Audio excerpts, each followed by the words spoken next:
السلام علیکم ناظرین۔ حضرت ابو ہریرہ رضی اللہ تعالیٰ عنہ سے روایت ہے کہ رسول اللہ صلی اللہ علیہ وسلم نے فرمایا، سفید بال نہ اکیڑو کیونکہ وہ قیامت کی دن نور ہوگا، اور جس شخص کے بال اسلام میں سفید ہو گئے اس کے لیے اس کے عوض ایک نیکی لکھی جائے گی، ایک گناہ مٹا دیا جائے گا اور ایک درجہ بلند ہوگا۔ یحییٰ بن سعید سے روایت ہے کہ انہوں نے حضرت سعید بن مسیب کو یہ فرماتے ہوئے سنا کہ حضرت ابراہیم علیہ السلام جو رحمان اللہ کے دوست تھے، سب سے پہلے انسان ہیں جنہوں نے اپنے منچے کترے، اور وہ سب سے پہلے انسان ہیں جنہوں نے بڑھاپا یعنی سفید بال دیکھا۔ چنانچہ انہوں نے جب سب سے پہلے اپنے بالوں میں سفیدی کو دیکھا تو عرض کیا کہ میرے پروردگار یہ کیا ہے؟ پروردگار کا جواب آیا کہ ابراہیم علیہ السلام یہ وقار ہے، یعنی اس بڑھاپے کی علامت ہے جو علم و دانش میں اضافہ کا باعث اور عز و وقار کا ذریعہ ہے، اور اس کی وجہ سے لہو و لعب کی مشغولیت اور گناہوں کی ارتکاب سے باز رہتا ہے۔ حضرت ابراہیم علیہ السلام نے عرض کیا کہ پروردگار یہ تو تیری بڑی نعمت ہے، لہٰذا میرے وقار میں اضافہ فرما۔ رسول اللہ صلی اللہ علیہ وسلم نے فرمایا کہ جو شخص اسلام کی حالت میں یعنی حالت ایمان میں بڑھاپے کو پہنچا تو یہ بڑھاپا اس کے لیے قیامت کی دن نور ہوگا۔ ایک شخص نے عرض کیا کہ چند لوگ ان سفید بالوں کو اکھاڑ دیتے ہیں۔ آپ صلی اللہ علیہ وسلم نے فرمایا کہ جس کا دل چاہتا ہے اپنے نور کو اکھاڑ دے۔ سفید بال نہ اکھاڑو کیونکہ وہ مسلم کا نور ہے۔ جو شخص اسلام میں بڑھا ہوا، اللہ عز و جل اس کی وجہ سے اس کے لیے نیکی لکھے گا اور خطا مٹا دے گا اور درجہ بلند کرے گا۔ حضرت ابی بکر رضی اللہ تعالیٰ عنہ سے روایت ہے کہ ایک آدمی نے پوچھا، اے اللہ کے رسول صلی اللہ علیہ وسلم، کون آدمی بہتر ہے؟ آپ صلی اللہ علیہ وسلم نے فرمایا، وہ آدمی جس کی عمر طویل ہے اور اس کے اعمال اچھے ہیں۔ اس نے پوچھا، کون آدمی بدتر ہے؟ آپ صلی اللہ علیہ وسلم نے فرمایا، جس کی عمر طویل ہے لیکن اس کے اعمال برے ہیں۔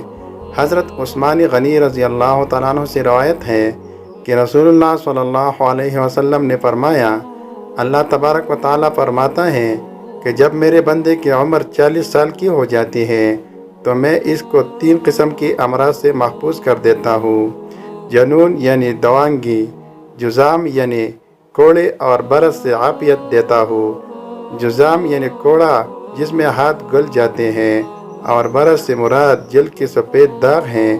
مطلب یہ کہ 40 سال کے بعد ان امراض کا وقوع بہت کم ہوتا ہے، اور جب میرے بندے کی عمر 50 برس کی ہو جاتی ہے تو اس سے حساب یسیر یعنی آسان حساب کروں گا۔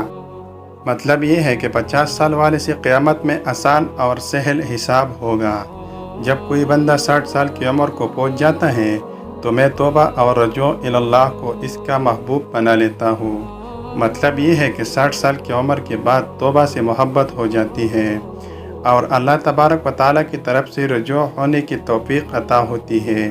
جب کسی کی عمر 70 سال کی ہو جاتی ہے تو فرشتے اس سے محبت کرتے ہیں، اور جب کوئی 80 برس کا ہو جاتا ہے تو اس کی نیکیاں لکھی جاتی ہیں اور گناہ نظر انداز کیے جاتے ہیں، اور جب کوئی 90 سال کا ہو جاتا ہے تو فرشتے کہتے ہیں اللہ کا قیدی ہے، اللہ کی زمین میں اس کے پہلے اور پچھلے گناہ بخش دی جاتی ہے، کیونکہ مطلب یہ ہے کہ اللہ تبارک و تعالیٰ نے اس کی روح کو جسم کے قید خانے میں قید کر رکھا ہے۔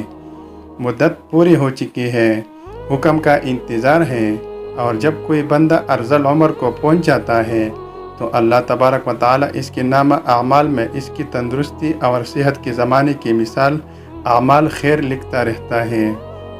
اگر اس بندے سے کوئی برائی ہو جاتی ہے تو برائی اس کے نامہ اعمال میں نہیں لکھی جاتی۔ ارذل عمر سے مراد وہ عمر ہے جس میں انسان کے ہوش و حواس بجا نہیں رہتے اور بہکی بہکی باتیں کرنے لگتا ہے۔ حضرت جابر رضی اللہ تعالیٰ عنہ فرماتے ہیں کہ نبی کریم صلی اللہ علیہ وسلم نے ارشاد فرمایا کہ میرے دوست جبریل علیہ السلام ابھی میرے پاس سے گئی ہیں۔ وہ کہتے ہیں کہ قسم ہے اس ذات کی جس نے آپ کو حق کے ساتھ بھیجا ہے، اللہ تبارک و تعالیٰ کے بندوں میں سے ایک بندے نے 500 سال تک ایک پہاڑ کی چوٹی پر عبادت کی۔ یہ پہاڑ سمندر کے بیچ میں ہے۔ یہ پہاڑ 30 مربع میل ہے۔ اس کے چاروں طرف سینکڑوں میل کا سمندر ہے۔ اللہ تبارک و تعالیٰ نے اس عبادت گزار کے لیے اس پہاڑ میں میٹھے پانی کا چشمہ جاری کر دیا، جس کی دار انگلی کے برابر موٹی ہے، اور ایک طرف انار کو اس پہاڑ کے جوڑ میں لگا دیا گیا، جس میں ہر روز ایک انار تیار ہوتا تھا۔ وہ اب اس پہاڑ سے اتر کر وضو کرتا اور اس انار کو کھا کر پھر خدا کی عبادت میں مشغول ہو جاتا۔ جب یہ اس عابد کی وفات کا وقت قریب آیا تو اس نے عرض کیا، یا اللہ، میری روح کو سجدے کی حالت میں قبض ہو اور میرے جسم کو محفوظ رکھا جائے اور مجھے قیامت میں سجدے کی حالت میں اٹھا دیا جائے۔ اللہ تبارک و تعالیٰ نے اس کے ساتھ ایسا ہی کیا۔ چنانچہ ہم آسمان سے اترتے چڑھتے ہیں، اس کو اسی حالت میں دیکھتے۔ قیامت کے دن اللہ تبارک و تعالیٰ کے سامنے جب یہ بندہ حاضر کیا جائے گا تو حق تعالیٰ شانہ ارشاد فرمائیں گے، میرے بندے میری رحمت سے جنت میں داخل ہو جا۔ یہ عرض کرے گا، الہی میرے عمل کی وجہ سے ہی جنت کیوں نہیں؟ 2 دفعہ ایسا ہی ہوگا۔ اللہ تبارک و تعالیٰ فرمائے گا، میری رحمت سے جنت میں داخل ہو جا، اور یہ عمل کا نام لے گا۔ اس وقت اللہ تبارک و تعالیٰ فرمائے گا کہ جو نعمتیں میں نے اس کو دی ہے اور جو عمل اس نے کیا ہے، اس کا حساب ہوگا تو صرف آنکھ کی نعمت ہی کے بدلے میں 500 سال کی عبادت ختم ہو جائے گی، اور باقی جسم پر جو احسانات ہیں وہ فاضل اور زائد ہوں گے۔ ارشاد خداوندی ہوگا کہ میرے اس بندے کو آگ میں داخل کرو۔ وہ دوزخ کی طرف اس کو کھینچا جائے گا۔ یہ کہے گا، اے رب، مجھ کو اپنی رحمت سے جنت میں داخل کر دیجئے۔ ارشاد ہوگا، اس کو لٹا لاؤ۔ چنانچہ یہ حاضر کیا جائے گا۔ اللہ تبارک و تعالیٰ فرمائے گا، اے میرے بندے، تجھے کس نے پیدا کیا؟ یہ عرض کرے گا، آپ نے پیدا کیا۔ پھر ارشاد ہوگا، 500 سال تک عبادت کرنے کی طاقت کس نے دی؟ یہ کہے گا، یا رب، آپ نے۔ اللہ تبارک و تعالیٰ فرمائے گا کہ پانی کے موجوں کے درمیان پہاڑ پر تجھ کو کس نے پہنچایا؟ اور کارے پانی میں میٹھے پانی کا چشمہ تیرے لیے کس نے نکالا؟ اور انار کا درخت جو 1 سال میں 1 دفعہ پھل لاتا ہے، رات دن میں اس کو 1 پھل دینے والا کس نے بنایا؟ اور تو نے جب عرض کی کہ میری جان سجدے کی حالت میں نکلے تو میں نے یہ بات بھی تیری پوری کر دی۔